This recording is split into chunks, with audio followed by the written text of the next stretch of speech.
Chapter 12, Fat-Soluble Vitamins, Screencast 4.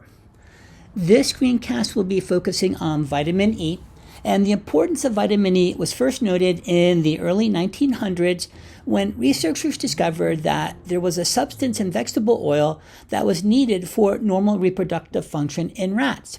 And it really wasn't until the mid-1960s that vitamin E was fully recognized as an essential nutrient, and this was due to the fact that in children that had fat malabsorption diseases, they were having issues. So that actually is when it was established. Vitamin E is a family of 8 naturally occurring compounds. 4 are described or known as tocopherols. They are alpha, beta, gamma, and delta.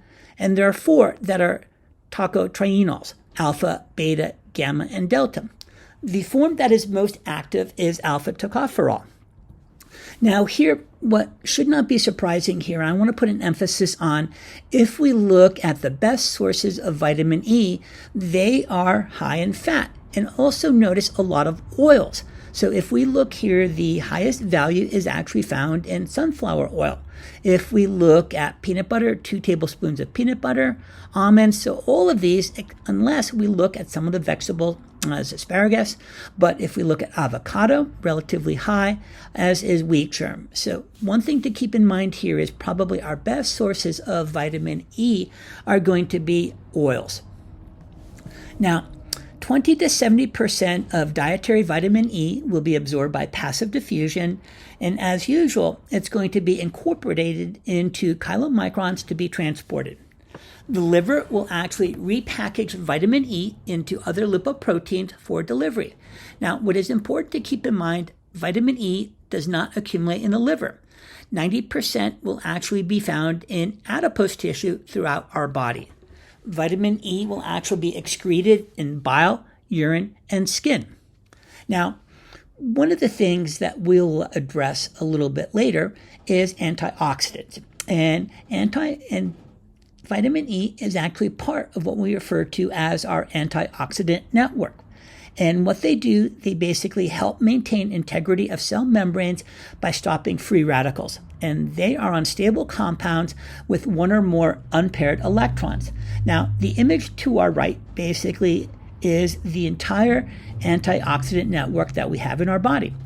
We will be addressing some of these. Here we can look at vitamin E, but also look at vitamin C, various carotenoids, and they all act as part of our antioxidant defense. And antioxidants, their overall role is to regulate free radicals and prevent the damage that they can cause. Here, we're looking at this specific mechanism, and because fat-soluble, vitamin E works in environments that are lipid-rich, and they stop the process of lipid peroxidation. These are the reactions that break apart fatty acids and create lipid peroxyl radicals. So here we basically see they are reducing oxidative stress. As vitamin E is used up during these reactions, they must be regenerated by reducing agents such as vitamin C. So here, let's kind of take a look. We have these damaged phospholipids, and there's our free radical. Notice here we have vitamin E, and that free radical has now been neutralized. Okay? And so we can also see the unsaturated fatty acids that are associated here in this phospholipid bilayer or a cell membrane. Now, if we look at functions of vitamin E, you're going to see this particular antioxidant defense, glutathione peroxidase. This is an enzyme that breaks down hydrogen peroxide and lipid peroxides.